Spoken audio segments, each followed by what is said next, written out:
दोस्तों, क्या आपने कभी सोचा है कि जब इंसान मर जाता है तो उसके साथ क्या होता है? क्या मरने के बाद दोबारा आत्मा घर वापस आती है? और आखिर मरने के बाद शरीर में क्या बदलाव आते हैं? क्यों मरने के 13वें दिन 13वीं मनाई जाती है? मरने के बाद आत्मा कहाँ जाती है और आत्मा के साथ क्या होता है? अगर आप भी इन्हीं सारे सवालों के जवाब जानना चाहते हैं तो चलिए फिर आज हम आपको बताते हैं। हर कोई यही जानता है और यही मानता है कि जिंदगी एक बार मिलती है, लेकिन हकीकत तो ये है कि इंसान को मौत भी एक बार ही मिलती है। मरने के बाद इंसान को दोबारा कभी जिंदगी वापस नहीं मिलती। इसीलिए मौत का नाम सुनते ही लोगों के रोंगटे खड़े हो जाते हैं, क्योंकि एक मौत ही ऐसी चीज है जो इंसान के सारे रिश्ते एक ही पल में तोड़ देती है।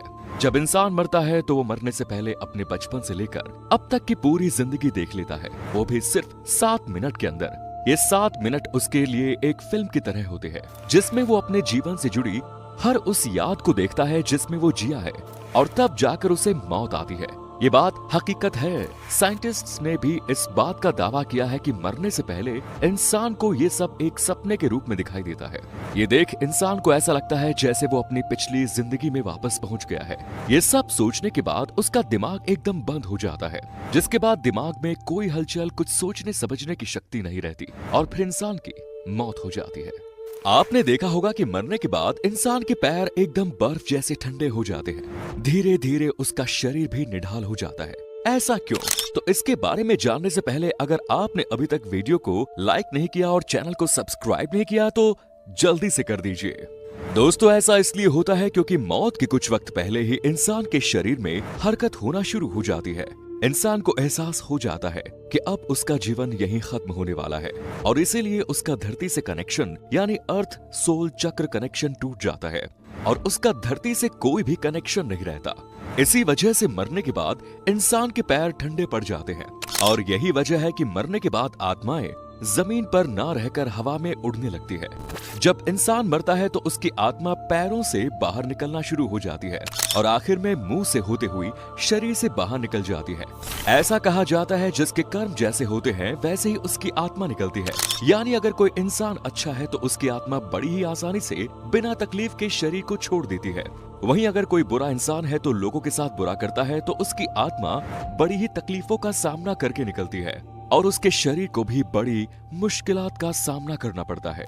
इसीलिए आपने देखा होगा कि बहुत से लोग मरने से पहले बहुत ज्यादा बेचैन और परेशान हो जाते हैं। उनके चेहरे का रंग भी एकदम पीला सा पड़ जाता है।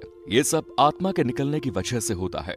आत्मा इतनी आसानी से शरीर को छोड़ने के लिए तैयार नहीं होती, क्योंकि इतने समय से आत्मा का शरीर के साथ एक गहरा रिश्ता बन जाता है। आत्मा को भी उसी शरीर की आदत पड़ जाती है।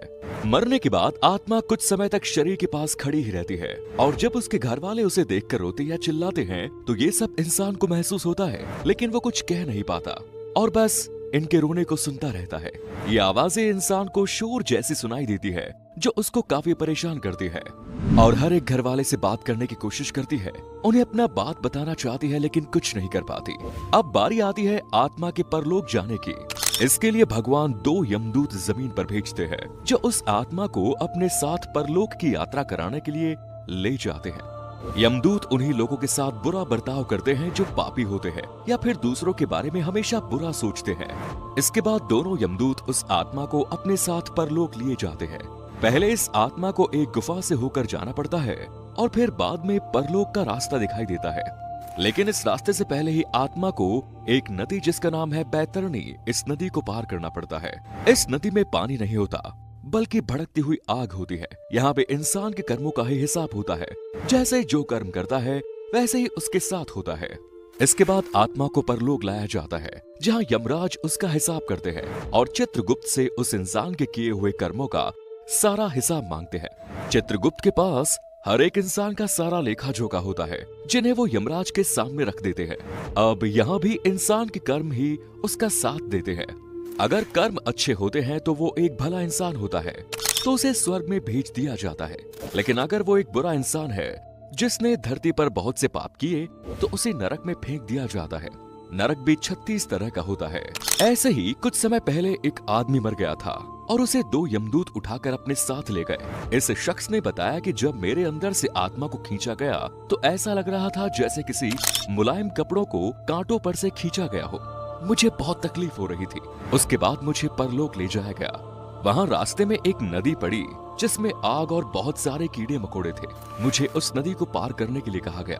अगर मैं उसे पार न करता तो यमदूत मुझे मारने लगते। मैंने बड़ी मुश्किल से उस नदी को पार किया और फिर मैं परलोक पहुंचा जहां एक बहुत बड़ा दरवाजा था। वो दोनों यमदूत बाहर रुक गए और मुझे अंदर भेज दिया गया। सामने यमराज बैठे थे। उनकी आवाज इतनी खतरनाक थी कि मेरे होश उड़ गए। उन्होंने यमदूत से कहा कि इसे क्यों ले आए, इसका अभी तक वक्त ही नहीं आया। और फिर मेरी आंखों पर पर्दा डाल दिया गया। जब मेरी आंखें खुली तो मैं अपने घर वालों के बीच। अगर वीडियो पसंद आई है तो आप वीडियो को लाइक करें, शेयर करें और कमेंट करें और चैनल को सब्सक्राइब करें और शेयर भी करें।